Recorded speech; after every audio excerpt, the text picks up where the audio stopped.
Thank you for finally giving some equality to the intervening. My question is addressed to Robert Blackwell to add to his dismal picture. You did not mention the Goldstone report, which would have been an excellent example of collective responsibility today.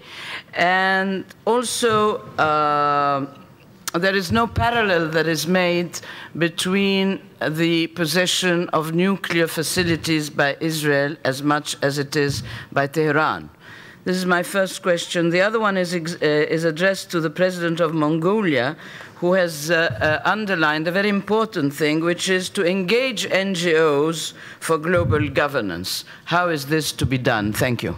Thank you very much. So, I mean, now we'll go back to the panel. Monsieur Vétourine, if you want to commencer, OK?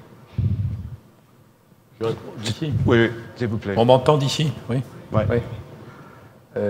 OK. Alors, d'abord, première question. Le G20 tel qu'il s'est organisé, c'est une décision pragmatique, empirique, prise sous l'empire de la nécessité et de l'urgence, qui traduit une sorte de rapport de force, et puis en même temps un pouvoir de persuasion, et puis certaines capacités de refus. Bref, ça vous donne une photographie de la réalité. On sait que le président Sarkozy aurait préféré un G14, par exemple. Finalement, c'est un G20. Vous nous dites pourquoi pas l'ASEAN? Ben oui, pourquoi pas l'ASEAN? Les entités dans le monde qui considèrent que le G20 n'est pas assez représentatif, indépendamment du discours général sur est-ce que ça marginalise l'ONU, ça c'est autre chose. Mais par exemple, si l'Union africaine, l'ASEAN, d'autres entités, pas le Mercosur, il y a déjà le Brésil qui fait 80% de la chose, considèrent que ce n'est pas tolérable, ils s'organisent, ils s'expriment. Le système G20 est empirique, il n'est pas fermé dans les règles d'une charte, et à l'issue d'un travail politique bien mené, c'est tout à fait possible que s'organise en amont, voire même dans le G20. C'est un système évolutif, que les pays qui ont cette préoccupation se fixent un programme. Est-ce que l'ONU est le grand perdant? L'ONU, l'organisation peut-être, l'organisation en tant que telle, mais les Nations Unies, c'est les mêmes. Les membres permanents du Conseil de sécurité, c'est les mêmes, ils sont presque tous dans le G7, pas tout à fait tous, c'est les mêmes qui ont décidé de donner naissance au G20. Donc c'est au-dessus les puissances, les réalités, les puissances réelles qui ont dit on joue la carte du G20 parce que c'est plus facile que de réformer l'ONU, qu'on n'arrive pas à réformer le Conseil de sécurité. Donc cette réponse-là est à cheval sur deux questions. Oui, l'organisation des nations non unies peut souffrir en tant qu'organisation bureaucratique qui se croyait au centre des choses parce qu'elle est contournable en fait par rapport à ça. Mais je crois, et vous m'avez questionné également là-dessus, je crois qu'au bout d'un détour, je veux dire par là, si le G20 fonctionne bien pendant un certain temps, peut-être qu'il apparaîtra absurde, même aux yeux de la Chine, de maintenir son veto sur l'entrée du Japon et de l'Inde dans le Conseil de sécurité. Qu'est-ce que ça voudrait dire au bout de 5 années du fonctionnement du G20, où tout le monde est ensemble pour traiter les mêmes sujets? C'est par ce biais que je pense, c'était dans mon scénario optimiste ça. Il y a 2 scénarios. Voilà, et qui veut quoi? La question très juste, qui veut quoi dans tout ça? C'est une très bonne question à se poser tout le temps, en évitant les concepts globaux pâteux qui ne veulent rien dire. Qui veut quoi? Eh bien, chaque membre du G20 veut quelque chose de particulier, qui ne coïncide pas forcément avec celui des autres. Il y a ceux qui veulent garder leur influence, rétablir leur influence, développer leur influence, se protéger de quelque chose, et évidemment, chacun d'entre eux a également une petite idée sur ce qu'il faudrait collectivement faire pour que ce soit idéal.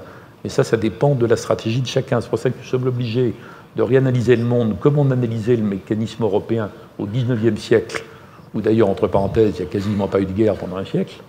Il faut bien comprendre quelle est la véritable stratégie de chacune des puissances du G20, de chaque pôle. Et c'est après qu'on comprend ce qu'il y a comme dénominateur commun, gouvernance globale possible. Merci. Mr. Hahn, would you like to respond to the question? I think on the first question, who is against the reform of the United Nations?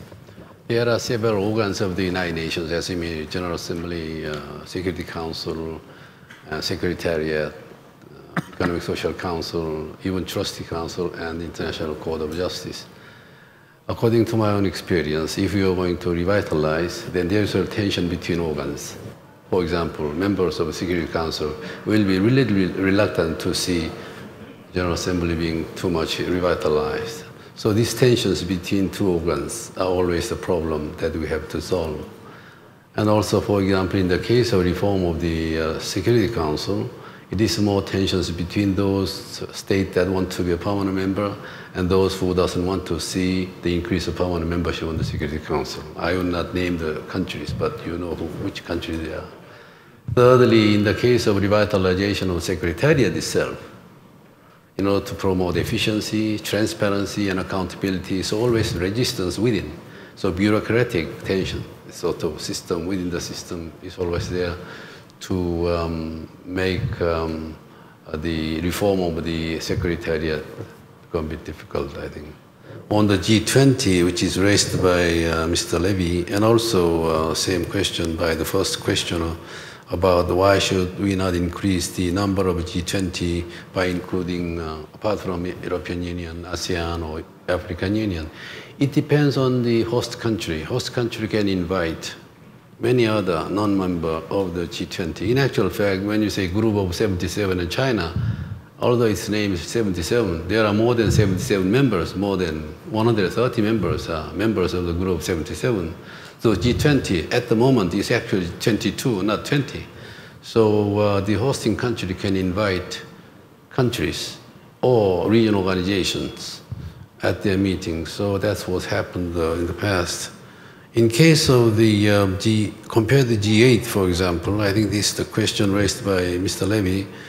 I think G20 is more inclusive of G8, but certainly more exclusive of the United Nations itself, because there are 192 member states in the United Nations, and if we could have a forum which can contain 192 members, all of them, like the General Assembly of the United Nations, that will be very useful forum. But then this will be a repetition of the General Assembly of the United Nations, where you cannot make decisive decisions on the issue of on the global issues. So there is a compromise between the universality and selectivity.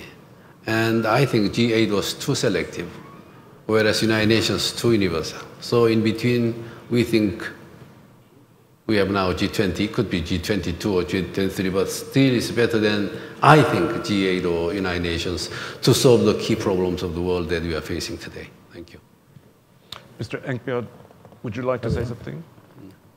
Very clear. Yes, about NGOs being active player in building up global governance. I would say that, yes, we see for the last few years that NGOs have become a very important player in world affairs. They were trying to demand from the national governments and also from international organizations the fulfillment of the promises they have already made. As it was rightly pointed out here,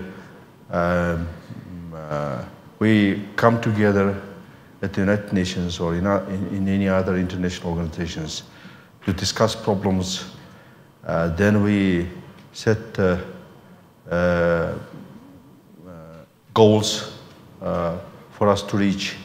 And then unfortunately, because of many reasons, those goals are not reached. And then there is no mechanism how to put a sort of penalty on the goals we haven't reached, on the performance of the countries or national governments or international organizations who failed to reach those goals. And that's why, because of these problems, NGOs have become more active in expressing their unhappiness and dissatisfaction with the way the governments and international organizations are performing. So it's very important for the world governance, for the global governance, to take NGOs into their activities. I presume that this could be done in the form of inviting NGOs to important meetings where very important decisions are going to be made.